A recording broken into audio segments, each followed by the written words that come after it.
ஆண்டவராகிய இயேசு கிறிஸ்துவின் நாமத்தினாலே உங்கள் யாவருக்கும் என் அன்பின் வாழ்த்துதலை தெரிவித்துக் கொள்கிறேன். கர்த்தர் இன்றைக்கும் நம் நடுவில் அற்புதங்களை செய்ய வல்லவராயிருக்கிறார். அவர் நம்மேல் எப்பொழுதும் கண்ணோக்கமாயிருக்கிறார். நாம் நடக்கிற பாதைகள், நாம் செல்லுகிற இடங்கள், நாம் செய்கிற காரியங்கள் எல்லாவற்றிலேயும் தேவன் 24/7 நம்மை வாட்ச் செய்து கொண்டு இருக்கிறவராய் தான் இருக்கிறார். ஒருவேளை நினைக்கலாம், கர்த்தர் நாம் ஜெபிக்கிற வேளைகளிலே மாத்திரம் நம்மை கண்ணோக்கி பார்க்கிறவராய் இருக்கிறார். அல்லாத சமயங்களில் எல்லாம் அவர் நம்மை நோக்குவதில்லை. நாம் செய்கிற பாவங்களையும், நாம் செய்கிற காரியங்களையும், ஜெபிக்காத நேரங்களையும், வேதம் வாசிக்காத நேரங்களிலேயும், குடும்ப ஜெபம் கண்ணாத நேரங்களிலேயும் கர்த்தர் நம்மை நோக்குவதில்லை என்பதாய் நினைத்து கொண்டிருக்கிறோம். ஆனால் நம் கர்த்தர் எப்பொழுதும் நம்மேல் கண்களை வைத்து நமக்கு ஆலோசனை தந்து நாம் நடக்க வேண்டிய பாதை நமக்கு கற்று தருகிற நல்ல தேவனாயிருக்கிறார். அவரை நாம் பாடி ஆராதிக்கலாமா? அவர் நம்மேல் அவர் கண்களை வைத்திருக்கிறதுனால்தான் நாம் இன்றைக்கும் ஜீவித்து இருக்கிறோம். ஆகிய இல்லாவிட்டால் நாம் என்றைக்கோ மரித்து மண்ணாய் போயிருக்கக்கூடியவர்கள். அவருடைய பார்வை நாம் பட்டதால் தான் இன்றைக்கு நாம் எழுந்து இந்த உலகத்திலே இந்த ரட்சிப்பின் சந்தோஷத்தை அனுபவித்துக் கொண்டிருக்கிற பாக்கியசாலிகளாய் இருக்கிறோம். அவருடைய பார்வை நம்மை படாமல் ஒருவேளை இந்த உலகத்தார் போல நம்மையும் அவர் ஒன்றில் மற்றாக 10 வைத்திருந்தால் நம்முடைய வாழ்க்கை என்ன நிலைமைக்கு ஆயிருக்கும் என்று சொல்லி யோசித்து பாருங்கள். இன்றைக்கு ஆண்டவராகிய இயேசு கிறிஸ்துவை நீங்கள் அறிந்திருக்கிறதுனால் தான் இந்த வீடியோவை ஓபன் செய்து பார்க்கிறீர்கள். இந்த பாடல்களையோ ஆராதனைகளையோ நாம் பங்கு கொள்ளலாம், இதிலே ஆராதிக்கலாம், இவர்களோடு கூட சேர்ந்து நாம் தேவனை மகிமைப்படுத்தலாம் என்று சொல்லி வருகிறீர்கள். ஆனால் ஒருவேளை கர்த்தர் நம்மேல் கண்ணோக்கமாய் இராவிட்டால் நாம் இந்த உலகத்திலே என்ன நிலைமைக்கு ஆளாயிருப்போம் என்று நம்மளால நினைத்து கூட பார்க்க முடியாது. ஆகையினாலே தேவன் நமக்காக ஆயத்தம்படி வைத்திருக்கிற அந்த நித்திய ராஜ்யத்தை சுதந்திரித்து கொள்ளும்படியா நமக்கு நேரம் கிடைக்கிற சமயங்களில் எல்லாம் அவரை துதித்து பாடிக்கொண்டே இருப்போம். பரலோக ராஜ்யத்திலே சேனைகளின் கர்த்தர் பரிசுத்தர் பரிசுத்தர் என்று சொல்லி அவரை மகிமைப்படுத்தி கொண்டே இருப்பது போல நாமும் அவரை மகிமைப்படுத்த ஆயத்தமாகலாமா? அவருடைய 2ஆம் வருகையிலே சந்திக்க ஆயத்தமாகலாமா? அவருடைய வருகை தாமதிக்கும் ஆனால் நம்முடைய மரணத்திற்கு முன்பாகவே கர்த்தர் வருவார். இயேசு கிறிஸ்து 2ஆம் வருகையில வருவார். ஆனால் அவரோடு கூட நாம் எடுத்துக்கொண்டு அந்த மகிமையான பரலோகத்தை சுதந்திரித்துக் கொள்ளும்படியான பாக்கியவான்களாய் பாக்கியசாலிகளாய் இன்றைக்கே நாம் நம்மை நாமே தகுதிப்படுத்தலாமா? நாம் அவரை கூடி துதித்து ஆராதிக்கும் பொழுது கர்த்தர் நிச்சயமாய் மகிமைப்படுவார். நம்முடைய காரியங்கள் எல்லாவற்றிலும் அவருடைய காரியம் செயல்படும். அவருடைய அழகான கண்கள் நம்மை கண்டதாலே இந்த பாடலை பாடலாம். அவருடைய கண்கள் கண்டதனால்தான் இன்றைக்கும் ஜீவித்திருக்கிறோம் என்று விசுவாசம் உள்ளவர்களா, அந்த விசுவாசத்தில் உறுதி உள்ளவர்களா இந்த பாடலை நாம் இணைந்து என்னோடு கூட சேர்ந்து பாடுவீர்களா? அழகான கண்கள் என்னை கண்டதாலே முடிந்ததென்று நினைத்த நான் உயிர் வாழ்கிறேன் பாடல் பாடலாமா?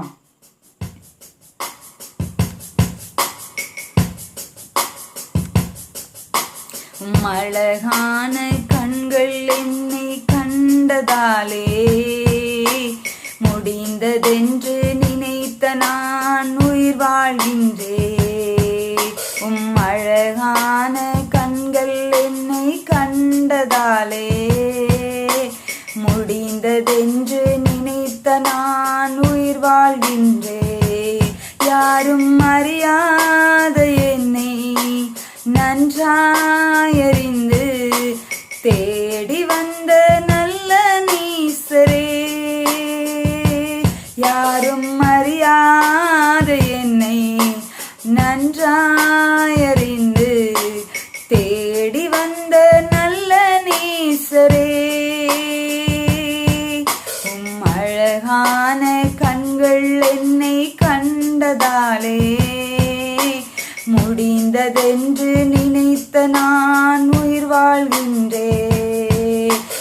அழகான கண்கள் என்னை கண்டதாலே முடிந்ததென்று நினைத்த நான் உயிர் வாழ்கின்றேன். தூக்கி எறியப்பட்ட என்னை வேண்டுமென்று சொல்லி சேர்த்து கொண்ட நல்ல நீசரே,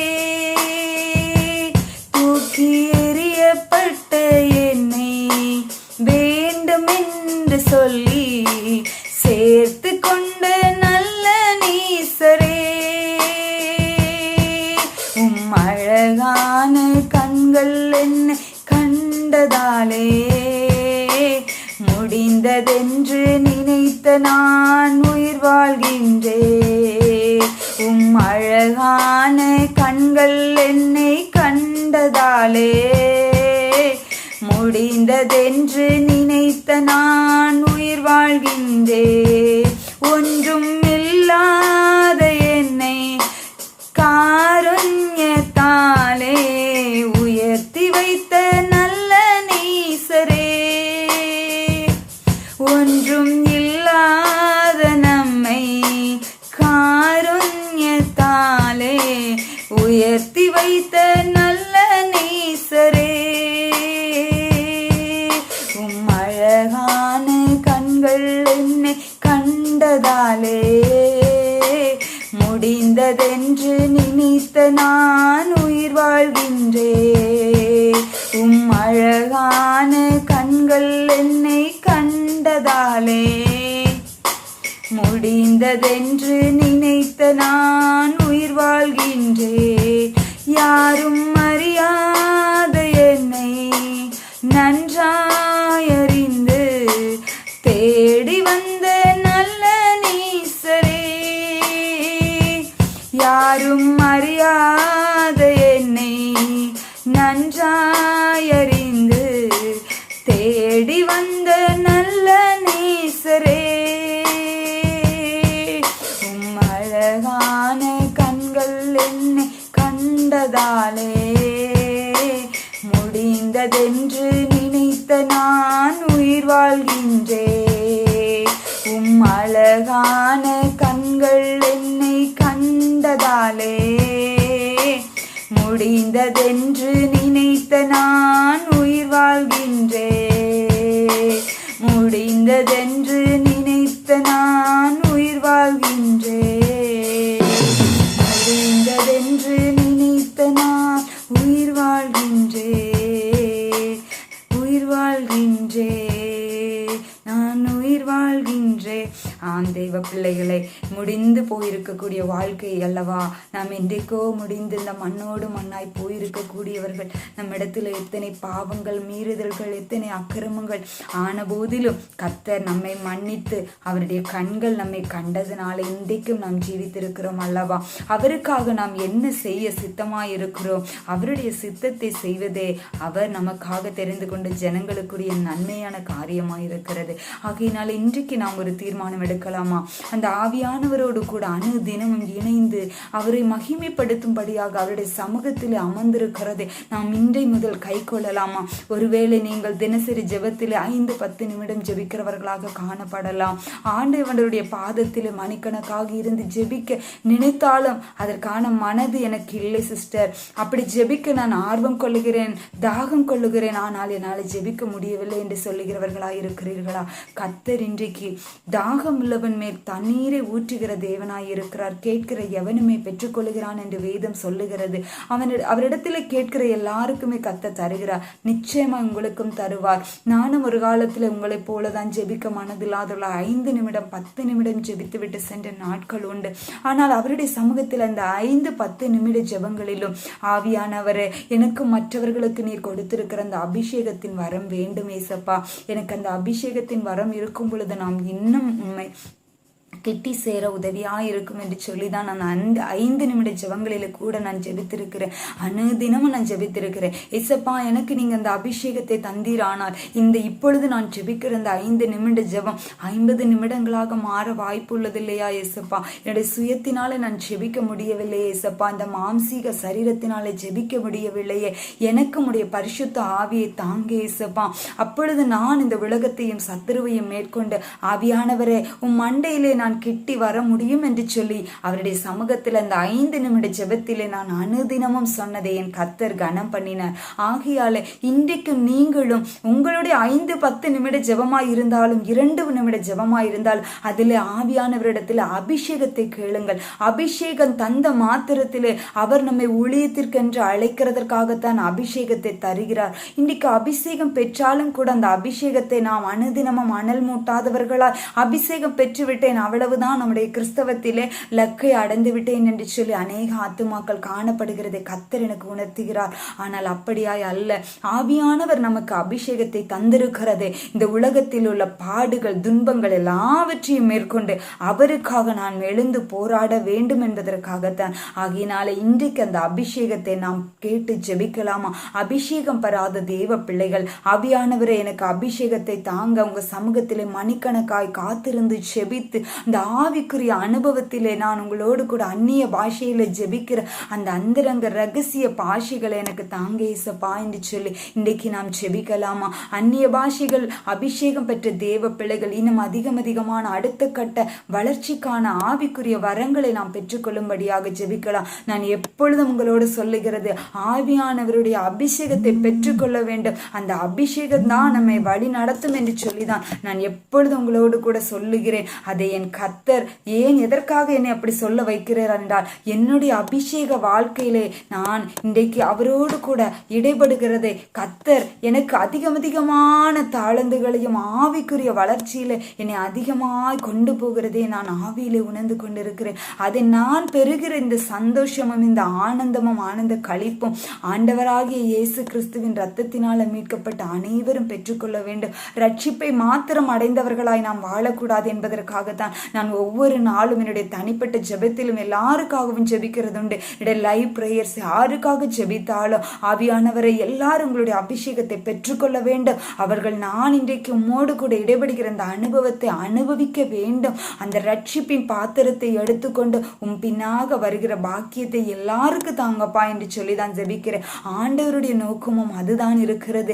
மனம் திரும்புகிற ஒரே ஒரு பாவி நிமித்தம் பரலோக ராஜ்யம் சந்தோஷப்படுகிறது என்று வேதம் சொல்லுகிறது அல்லவா தேவ பிள்ளைகளே? இன்னைக்கு நாம் முழுமையாய் மனம் திரும்பி அவரிடத்திலே வந்து அண்டி கொண்டோம். ஆனால் அந்த பரலோகம் நம்மை குறித்து சாட்சி சொல்லும் அல்லவா? இந்த உலகத்திலே நமக்கு என்ன மரியாதை இருக்கிறது, என்ன அன்பு இருக்கிறது? இந்த உலக அன்பு எல்லாம் மாயை. மனிதர்கள் காணிக்கிற அன்பு, சூரியனுக்கு கீழே காணப்படுகிற அனைத்து மாயையே என்று பிரசங்கி சொல்லுகிறார். ஆம் தெய்வ பிள்ளைகளே, இந்த மாயான உலகத்திலே மாயான காரியங்களுக்கு நாம் ஏன் இன்னும் அடிமைப்பட்டு இருக்க வேண்டும்? இந்த மொபைலுக்கும் டிஜிட்டல் வேர்ல்ட்ஸுக்கும் சினிமாவுக்கும் நாடகங்களுக்கும் ஏன் அடிமைப்பட்டு கொண்டு இருக்க வேண்டும்? கர்த்தரிடத்திலே சேரும் பொழுது நம்மளால விட முடியாத பாவங்களை எல்லாம் கர்த்தர் நம்மை விட்டு எடுத்து போடுவார். மற்றவர்களை பற்றி புறங்கூறுகிற நாவை நம்ம விட்டு எடுத்து போடுவார். எரிச்சலின் ஆவியை நம்ம விட்டு எடுத்து போடுவார். அந்த பரிசுத்தமான ஆவிக்குரிய அந்த வாழ்க்கையை மற்றவர்கள் நம்மை கண்டு சாட்சி சொல்லும்படியாய் நம்மை நடத்துவார். இன்னைக்கு கிறிஸ்தவர்கள் அல்லாத புறஜாதியார்கள் நம்மை பார்த்துதான் அவர்கள் கர்த்தரை பார்த்து கொண்டிருக்கிறார்கள். நாமோ பரிசுத்த வேதாகமத்திலே கிறிஸ்துவை காணுகிறோம். ஆனால் அவர்கள் நம்மை கண்டு நம்முடைய நற்சாட்சி நிமித்தம் தான், இவர்கள் கிறிஸ்தவர்கள் அல்லவா, கிறிஸ்தவர்களாக இருக்கும் பொழுது இப்படிப்பட்ட நற்கிரியைகள் வெளிப்படுமோ, நாமும் இந்த கிறிஸ்தவத்தை அறிந்து கொண்டால் என்ன என்கிறதான ஒரு ஆத்தும பாரம் தாகம் வாஞ்சி அவர்களுக்குள்ளாக ஏற்படும். இன்றைக்கு அவருடைய சமூகத்திலே அப்படிப்பட்ட பரிசுத்த வாழ்க்கை, பாவங்கள் இருந்து விடுபட்ட வாழ்க்கை, அந்த மன்னிப்பை பெற்ற வாழ்க்கை, அந்த இரத்தத்தை கொண்டு நம்மை கழுவுகிற முழுமையாய் கழுவுகிற அந்த பரிசுத்தமான வாழ்க்கைக்காக நாம் இன்றைக்கு அவருடைய பாதத்திலே ஜெபிக்கலாமா? என்னோடு கூட நீங்களும் இணைந்து ஜெபிப்பீர்களா? என்னிடத்துல அநேகர் சொல்லுகிறது, என்னுடைய சுயத்தினாலே இந்த பாவங்களை விட முடியவில்லை சிஸ்டர், என்னால நான் நினைக்கிறேன் ஆனா முடியல, இந்த நாடகம் பார்க்க கூடாதுன்னு நினைக்கிறேன் என்னால முடியல, மொபைல் பார்க்க கூடாதுன்னு நினைக்கிறேன் ஆனா என்னால முடியல சிஸ்டர், நான் ட்ரை பண்றேன் தான் நிறைய பேர் என்கிட்ட சொல்றாங்க. ஜெபிக்கிற சமயத்துல அவங்க எல்லாருக்குமே நான் ஒண்ணுதான் சொல்றேன், தேவனிடத்துல ஜெபிக்கிற சமயத்திலே சுயம் என்னில் சாம்பலாய் மாறட்டும் ஆண்டவரே, சுத்த ஆவியை எனக்குள்ள தாங்க ஏசப்பான்னு நீங்க கேட்டு பாருங்க, நிச்சயமா தருவாரு. நான் எப்படி இப்படி நிச்சயமா சொல்றேன்னா, நான் யாருடைய சாட்சியோ யாருடைய உபதேசங்களையோ யாருடைய டெஸ்டிமோனியோ பார்த்து உங்களுக்கு நான் சொல்லல. என்னுடைய சொந்த வாழ்க்கையில என்னுடைய ஆவிக்குரிய வாழ்க்கையில நான் ஜெபித்த அனுபவங்களையும் கர்த்தர் என்னை எப்படியாய் வெளியே கொண்டு வந்தார், பாவ வாழ்க்கையில் இருந்து எப்படி அவருடைய சமூகத்திலே அந்தி சந்தி மத்தியான வேளைகளிலும் என் ஆவியானவரோடு கூட இடைபடுகிற அந்த பாக்கியத்தை எப்படி தந்தார், அதை நீங்கள் பெற்றுக்கொள்ள வேண்டும் என்பதற்காக தான் என்னுடைய வாழ்க்கையில நான் பெற்றுக்கொண்ட அனுபவத்தை தான் உங்களுக்கு அனுதினமும் நான் சொல்லுகிறேன். இன்னைக்கு ஒரே ஒரு ஜெபம், ஆவியானவரை சுயம் என்னில் சாம்பலாய் மாறட்டும் ஏசப்பா, அந்த சுத்த ஆவி எனக்குள்ள அனுப்புங்க என்று சொல்லி கேட்கலாமா? நீங்க அப்படி கேட்கும் போது நிச்சயமாய் செய்வார். ஏனென்றால் தாகம் உள்ளவன் மேல் நான் தண்ணீரை ஊற்றுவேன் என்று கர்த்தர் சொல்லி இருக்கிறார். நீங்கள் தாகமா இருக்கும் பொழுது நிச்சயமாய் அவர் உங்களை வறண்ட நிலமாக இருக்க விடமாட்டார். அந்த வறட்சியான புல்வெளியை பசுமையான புல்வெளியாய் மாற்றுவார். வறண்டு போயிருக்கிற நம்முடைய ஆவி ஆத்தும சரீரத்தை நிச்சயமாய் அவர் உயிர்ப்பிக்க வல்லவராய் இருக்கிறார். இந்த ஜெபத்திலே என்னுடைய மினிஸ்ட்ரீஸ்ல நான் நிறைய பேரை பார்க்கும் பொழுது எல்லாரும் என்கிட்ட சொல்லுறது, நான் ஜெபிக்க ஆசைப்படுறேன், ஆனா என்னால முடியல சிஸ்டர், நான் ட்ரை பண்றேன், என்னால முடியல சிஸ்டர். ஆவிக்குரிய அபிஷேக வசனங்களையோ போதகங்களையோ லைவ் பிரேயர்ஸையோ அட்டன் பண்ணும்போது எனக்குள்ள உற்சாகம் இருக்கிறது. அது முடிந்து நான் உலகத்திற்குள்ளே சென்று விட்டால் அந்த காரியங்களை என்னால் விட முடியவில்லை. அந்த பாவங்களை என்னை திரும்பவும் செய்ய தூண்டுகிறது, நானாக செய்யவில்லை என்று சொல்லி அநேகர் இன்றைக்கு கர்த்தருக்குள்ளே நீங்கள் பரிதவிக்கிறதையும் உங்களுடைய ஆத்துமா தாகம் கொள்ளுகிறதையும் நான் காணுகிறேன். கர்த்தர் நிச்சயம் உங்களுக்கு நன்மை செய்வார். என்னை காப்பாற்றின தேவன், இந்த உலகத்தின் பாவங்களில் இருந்து என்னை மீட்டு என்னை தப்புவித்து கொண்டு வந்த என் ரட்சகர் நிச்சயமாய் உங்களுக்கும் செய்வார். ஒரு நாள் உங்களையும் சாட்சியாக ஊழியத்தில் என் பாதையில நடத்த கிருபை செய்வார். இன்றைக்கு நான் உங்களோடு கூட சாட்சி சொல்லுகிறது போல நீங்களும் நிச்சயமாய் ஒரு நாள் சாட்சி சொல்லுவீர்கள். அதை நான் தேவனுக்குள் விசுவாசிக்கிறேன். விசுவாசம் பெரிதளவோ, விசுவாசிக்கிற எல்லாருக்குமே தேவன் கூட கொடுக்கிறவராய் இருக்கிறார். விசுவாசிக்கிறவனுக்கு எல்லாமே கூடும் என்று சொல்லி இருக்கிறார். ஆகையினால் விசுவாசத்தோடு கூட அவர் மேல் நம்பிக்கை வைத்தவர்களாய் ஆபிரகாமின் சந்ததியாய் இருக்கிற நாம் விசுவாசத்தின் தகப்பனுக்குரிய பிள்ளைகளாய் இருக்கிறபடியினாலே இன்றைக்கு பல காரியங்களிலே நமக்கு அவிசுவாசம் இல்லாமல் இருக்கலாம். ஏன் என்னுடைய காரியங்கள் நடக்கவில்லை, ஏன் தேவன் செய்யவில்லை என்று நம்மை நாமே கேள்வி கேட்டுக்கொண்டு இருக்கலாம். நான் அவரை தேடுகிறேன், எனக்கு செய்யவில்லை என்று. ஆனால் அவர் நம்மை தேடுகிற பிள்ளைகளையும் முழுமையாய் அவருடைய சமூகத்தில் இழுத்து கொள்ளும்படியாக தான் இன்னும் சில காரியங்களை நமக்காக தடையும் தாமதமும் படுத்தி வைத்திருக்கிறார். தேவன் நேசிக்கிற புத்திரரை தான் சிட்சிக்கிறேன் என்று வேதம் சொல்லுகிறது. இந்த உலகத்தில் உங்களுக்கு உபத்திரவம் உண்டு, ஆனாலும் நீங்கள் உலகத்தை ஜெயிப்பீர்கள், நான் ஜெயித்தது போல ஜெயிப்பீர்கள் என்று கர்த்தர் சொல்லுகிறார். ஆகையினாலே ஆண்டவராகிய இயேசு கிறிஸ்து மூலமாய்த்தான் நாம் தேவனை அண்டிக் கொள்ள முடியும். அவருடைய ரத்தமே நம்மை கழுவி அவருடைய சமூகத்திலே சேர்க்க முடியும். கர்த்தர் அவர் ஒருவரே கர்த்தர். ஆண்டவராகிய இயேசு கிறிஸ்து நம்மை வழிநடத்தும்படியாய் நம்ம ரட்சிக்கும்படியாய் வந்த அந்த தேவ குமாரன், பிதா குமாரன் பரிசுத்த ஆவியை விசுவாசிக்கிற நாம் பிதாவையும் குமாரனையும் ஏற்றுக்கொண்டு அந்த பரிசுத்த ஆவி மாத்திரம் இல்லாமல் இருக்கும் பொழுது நம்முடைய கிறிஸ்தவ வாழ்க்கை வீணல்லவா அன்பு சகோதர சகோதரிகளே. ஆகினாலே இன்றைக்கு அந்த பரிசுத்த ஆவியின் வல்லமை எனக்கு வேண்டும் ஆண்டவரே என்று சொல்லி நீங்க நிச்சயமா எங்கூட கேட்க போறீங்க. உங்களுக்கு நான் சொல்லி கொடுத்த மாதிரி பிதா குமாரன் பரிசுத்த ஆவியை விசுவாசிக்கிற எவனும் பரிசுத்த ஆவியை பெறாமல் இருக்க கூடாது. பரிசுத்தம் இல்லாமல் எவனும் தேவனை தரிசிப்பது இல்லை என்று வேதம் சொல்லுகிறது. நமக்கு அந்த பரிசுத்தம் இருந்தால்தான் அந்த பரிசுத்த ஆவியானவரையும் நான் தரிசிக்க பாக்கியவான்களாய் இருப்போம். ஆகினாலே நம்முடைய பாவங்கள் எல்லாவற்றையும் விட்டுவிட அறிக்கையிடுகிறேன் தேவனே, விட்டு விடுகிறேன். அறிக்கையிடுகிறதோடு மட்டுமில்லாமல் அதை விட்டு விடுகிறேன் என்று அவருடைய சமூகத்தில் இன்றைக்கு நாம் ஜெபம் செய்யலாமா? என்னோடு கூட நீங்களும் இணைந்து ஜெபிங்கள். உங்களுக்காக நான் அனுதினமும் ஜெபிக்கிறேன், தனிப்பட்ட ஜெபத்தில் ஜெபிக்கிறேன். நம்முடைய சேனல்ல 6 o'clock everyday, Sunday to Saturday வரைக்குமே ஆல் 7 days எந்த டேஸ்லையுமே பிரேக்கப் இல்லாமல் மார்னிங் அதிகாலையில் ஆவியானவரோடு இடைப்படுதல் என்கிறதான லைவ் பிரேயர் போய்கொண்டிருக்கிறது. அதில் ஆத்துமாக்கள் யாருமே இணைவதற்கு சித்தம் இல்லை என்றாலும், அவர்களுக்கு விருப்பம் இல்லை என்றாலும், அந்த நேரத்தில் ஆவியானவர் நாம் ஒருமித்து ஜபிக்க கர்த்தர் நமக்கு சமயம் வாய்க்கப்படவில்லை என்றாலும் 6 மணிக்கு நான் செய்வதற்கான காரணம், எல்லாருமே வேலைக்கு செய்கிறவர்கள், வீட்டிலே வேலை செய்கிறவர்கள், உடல் சுகம், பலவீனம், சோர்வு எல்லாம் இருக்கிறதுனாலே 6 மணிக்கு முன்பாக எழுந்திருப்பது எல்லாருக்குமே கண்டிப்பா தேவ பிள்ளைகளுக்கு, விசுவாசிகளுக்கு கஷ்டமான காரியம் என்பதை நான் உணர்கிறேன்.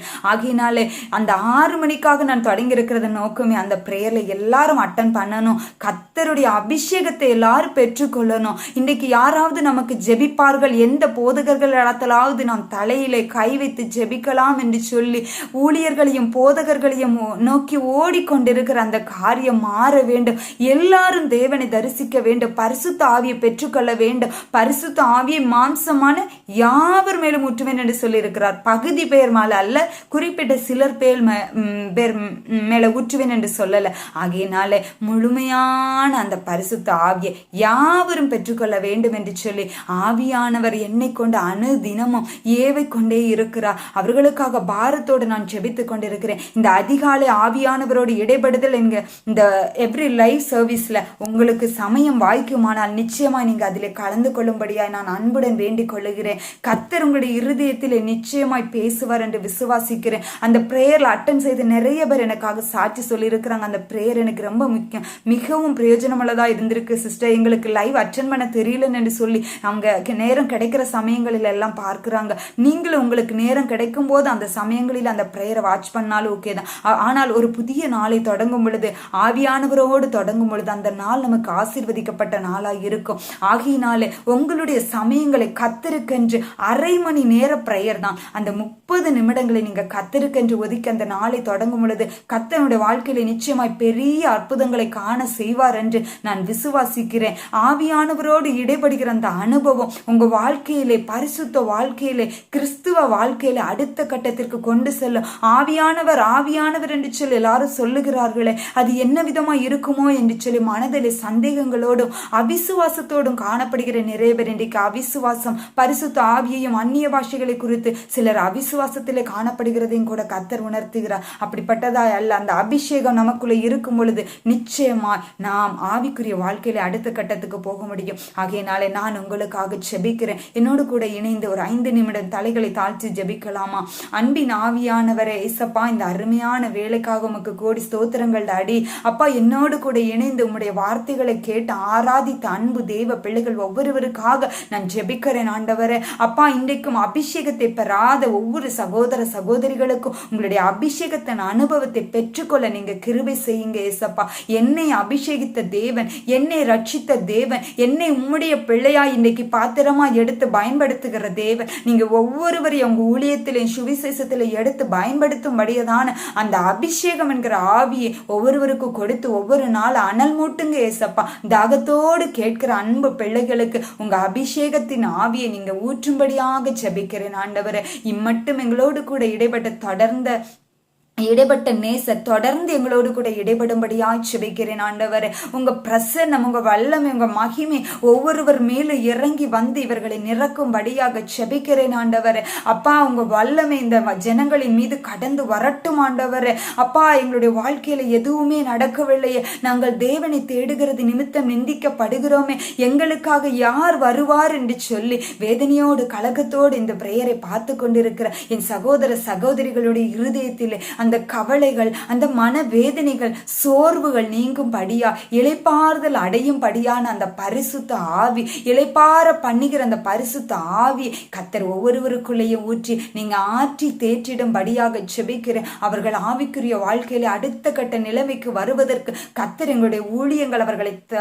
அதிகமாய் வளர செய்யட்டும் ஆண்டவரே. உங்க வார்த்தைகள் அவர்களுடைய செவிகளிலே கேட்கட்டும், இருதயங்களிலே எசப்பா கேட்கப்படட்டும் ஆண்டவரே. கர்த்தர் கேட்கிற எவனுக்கும் கொடுப்பேன் என்று சொல்லி இருக்கிறீங்க அப்பா. எங்க ஜனங்களுக்கு உங்க பரிசுத்த ஆவியின் அபிஷேகத்தை கொடுக்கும்படியாக தாகத்தோடு கேட்கிற ஒவ்வொருவருக்கும் அப்பா நீங்க கொடுக்கும்படியாக ஜெபிக்கிறேன். கர்த்தர் நீங்க கொடுத்து ஆசீர்வதிக்க போகிற கிருபைகளுக்காக உங்களுக்கு ஸ்தோத்திரம். கர்த்தர் தொடர்ந்து எங்களோடு கூட இடைபடுங்க. எல்லா துதி கன மகிமையாவும் என் அன்பு ரட்சகர் உமக்கு ஒருவருக்கு மாத்திரம் செலுத்துகிறேன். இயேசுவின் இன்ப நாமத்தில் ஜெபம் கேளும் இந்த நல்ல தகப்பனே, ஆமேன். என் ஆத்துமாவே கர்த்தரை ஸ்தோத்தரி, என் முழு உள்ளமே அவருடைய பரிசுத்த நாமத்தை ஸ்தோத்தரி. என் ஆத்துமாவே கர்த்தரை ஸ்தோத்திரி, கர்த்தர் செய்த சகல உபகாரங்களையும் ஒருபோதும் மறவாதே. ஆமேன், ஆமேன், ஹல்லேலூயா.